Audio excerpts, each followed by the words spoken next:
Hey everybody, it's Matt from You and Your Horror Movies, and welcome to another Top 10 Tuesday. This week we are doing trilogies, so of course movies in three. This list changed so much because of remakes or sequels, so it knocked certain movies off the list. I just grabbed one of each because I'm not grabbing all three, or that I don't own all three of them. I've seen them, but I just haven't owned them all. So I just wanted to get one of each to show off the film and to show off the film as a trilogy. And of course, with trilogies, you have like some good and some bad in between. I kind of went in the road here, in the middle of the road, where, yeah, there's good one followed by a bad one, followed by a good one, or good, bad, bad, or good, good, bad. It's hard. 'Cause sometimes trilogies, there's some films that are just, ugh, it ruins it.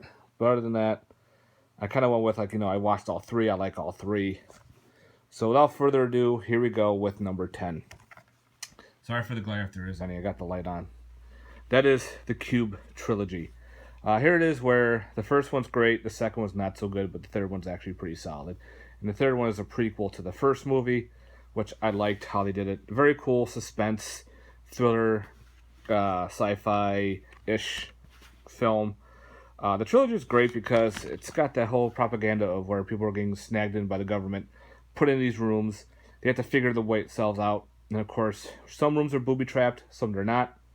The booby traps are very gory. And of course, the first one is fantastic. The second one's not so good, but the third one rekindles it. So I had to put the Cube trilogy in there, and that's why it's number 10. Number 9, I'm liking more and more. And that is the Insidious chapters. And I like how they're doing it as chapters. Chapter 1, well, this just says Insidious. We have Insidious Chapter 2 and then Chapter 3. Very cool film. I like the trilogy itself, where it's all about astral projection, which is different. They haven't done that in a while. And I liked how the second one leads in from the first one, so it's a continuation. And of course, the third one's kind of like a prequel-ish. So if they ever do a fourth one, I just hope they do it as where the old lady is still dead from the second movie. Well, spoiler there, but oh well. And it goes on with the two paranormal guys helping out another family. That would be pretty cool. But yeah, I've been liking the Insidious movies. That's why it's at number 9. Number 8 is from the Dusk Till Dawn trilogy. I love the first movie. Second one's okay. Third one was alright as well. They spun off the TV show, but I'm not including the TV show as part of a trilogy because movie-wise. So, From Dusk Till Dawn movies is technically a trilogy. I love Quentin Tarantino's take on this film. I know when this movie came out, it got a lot of hate. I don't know, I loved it. And it spawned the two sequels that were direct to video, Blood Money, and I forgot what the third one is. But again, From Dusk Till Dawn, great little vampire flick trilogy. It's awesome.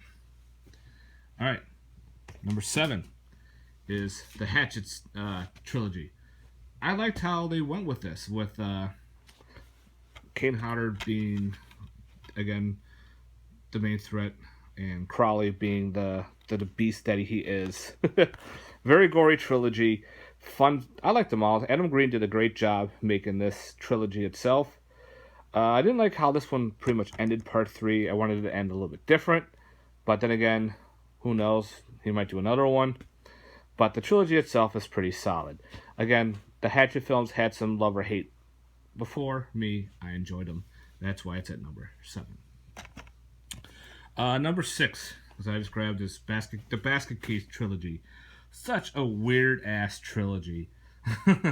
Oh man, the first movie is phenomenal. Then you start getting kind of weird, but they're fun weird. They're not supposed to be like all gory and twisted. You get the goofy elements to it, especially when you get to the third one, where it's a continuation of the second movie, and it's just the series is just awkward. Just awkward, but it's a fun setup. And of course, I had to go with Henlotter's the Basket Case 1, 2, and 3, so I grabbed 3. The bad part is I don't own the first 2, which I need to grab, but I see them both. That's why the Basket Case trilogy is next in line. Number 5 is the Maniac Cop trilogy. Love the Maniac Cop movies. So much fun.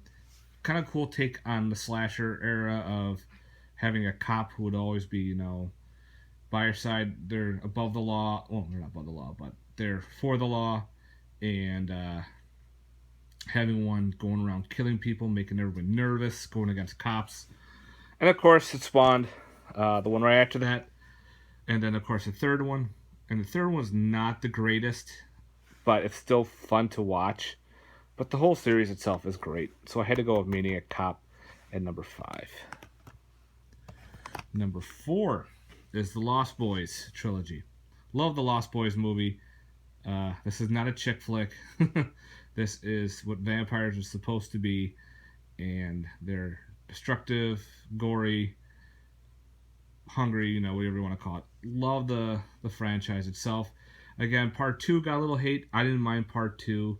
Part 3 was okay, but as a whole, I like the Lost Boys trilogy in itself. Great one-liners. This movie is just phenomenal, just the way it is. Lost Boys, yeah. I can't say bad thing about Lost Boys. All right, number 3 is the Candyman trilogy. Yes, love me some Tony Todd. Candyman, another great slasher that needs some love. I'm surprised they haven't done a part 4 or anything with it. I know Tony Todd's been busy with tons of other movies. And I know he did not really like part 3. I know he had some hate in part 3, but he does not like it itself.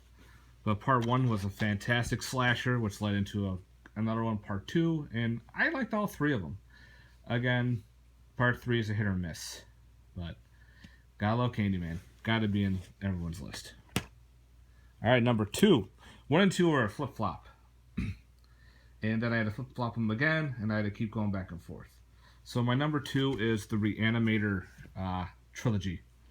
You got regular Re-Animator, Bride, and Beyond. All of them are great. Beyond is kind of a little bit, right, but I love it anyway. I still think it's great. I know a lot of people, again, hit or miss. A lot of these trilogies are always hit and miss. And Re-Animator itself is fantastic. I had to get the Anchor Bay edition right now. I know there's a Blu-ray out there of it, but I don't think it has all these features, so I'll stick to the DVD for now. And this is a 2-disc, which is freaking incredible. So, of course, this is just great to have in the collection itself. H.P. Lovecraft's Re-Animator. I know there's different versions of the Re-Animator out there. There is a green case, which looks awesome, and there's another one that came with a syringe. And the syringe itself is a little bit harder to find, but it's still affordable. I just went with this 2-disc version.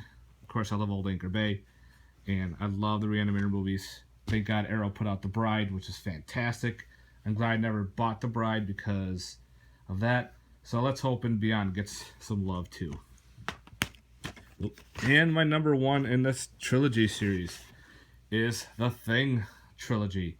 Yes, you have the original from the 1950s, The Thing from Another World.